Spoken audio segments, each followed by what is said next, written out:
recognize Kamila Valieva as honest and trustworthy.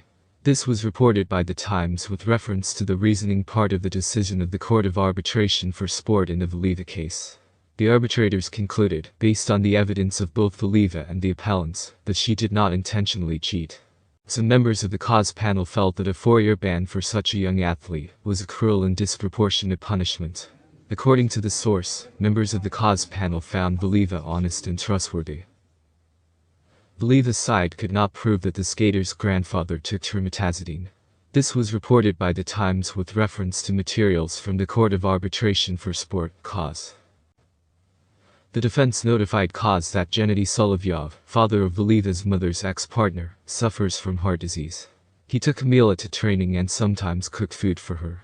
The defense argued that he bought Preductil, which contains trimetazidine, without a prescription. It was alleged that Soloviev sometimes crushed the tablets at home in the kitchen, because he had difficulty swallowing them whole. According to the defense, this is how the substance could have entered Valieva's body. The defense was unable to provide any evidence that Solovyov took the drug. No video from home, no prescriptions. Solovyov himself, nor his wife, did not participate in the hearings. Wada believes that Kamila Valieva took trimetazidine as treatment. According to The Times, with reference to the reasoning part of the cause decision in the Valieva case, during the trial, Wada representatives provided their version of how the prohibited drug entered the athlete's body. In December 2021, the skater tested positive for trimetazidine. Wada noted that in 2020, Valieva was diagnosed with athletic heart, a harmless condition that can be caused by an intense period of training. In addition, they provided Russian literature that suggests the benefits of trimetazidine for young athletes enduring such heavy training loads. Sports heart is a concept in sports medicine, a symptom complex of characteristic changes of an adaptive and adaptive nature in the heart, arising due to increased physical activity, as a result of which the heart enlarges and the heart rate decreases at rest. Kamila Valieva learned about the positive doping test on February 6. This was reported by The Times with reference to the reasoning part of the cause decision in the Valieva case. On February 6, at the 2022 Olympics in Beijing, there was a women's short program in the team tournament. However, USADA allowed Valieva to perform without imposing a temporary suspension on her. Valieva performed in both the short and free programs. And on February 11, the news about Valieva's positive test became publicly known. The head of WADA explained why Valieva received the maximum punishment. Protected persons have some rights that are not available to others, but I don't think 2 years is the maximum sentence for them. There are features that, if you will, make life easier for protected individuals, while adults in a similar situation have to explain the violation. These opportunities were used by Ms. Valieva's team.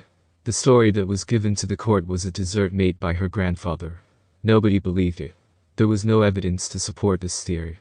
As a result, Valieva's lawyers failed the athlete, failing to prove the source of the substance. They provided nothing that was credible. That's why she received the maximum punishment, said Olivier Nigley. Terry Tubberts commented for the first time on the verdict in the case of Kamila Valieva.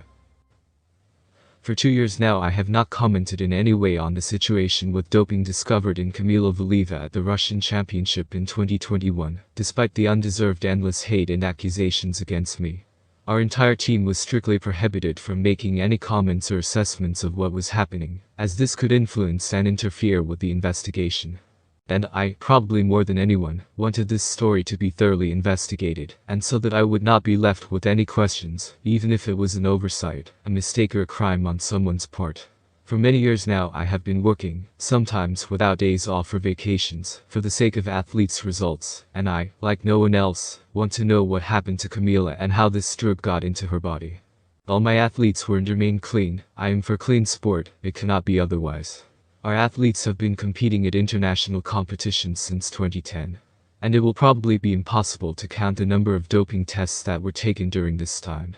The samples have always been clean, I hope it stays that way. We have always taught and explained to our athletes and their parents that they need to be more careful when taking even the simplest cold medications, and, unfortunately, you cannot trust absolutely anyone. And now, after 2 years, nothing became clear. The origin of this drug was not investigated, and a lot of questions remained. And only accusations are flying in our direction from different sides. I have no questions for Kamila, she is a child, and on my part I will continue to support her in every possible way. No offense to all my previous athletes, Kamila is the most gifted athlete. And her sporting lot faced a test that is difficult to describe in words. Regarding the verdict, I have one main question: did anyone defend Kamila at the hearings? Because the verdict could not have been worse. Kamila's story is our pain, wrote the honored coach of Russia. Olympic champion Anna Shcherbakova unfollowed Eteri Tubberudze on social networks. Journalist Vlad Zhukov reports this on his Telegram channel. Tubberudze published a post in which she called Kamila Valieva her most gifted athlete. Tarasova stated that if she were Tubberudze in the Valieva case, she would have taken the blame upon herself. Eteri Tubberudze doubted the work of the lawyers who defended Kamila Valieva in court.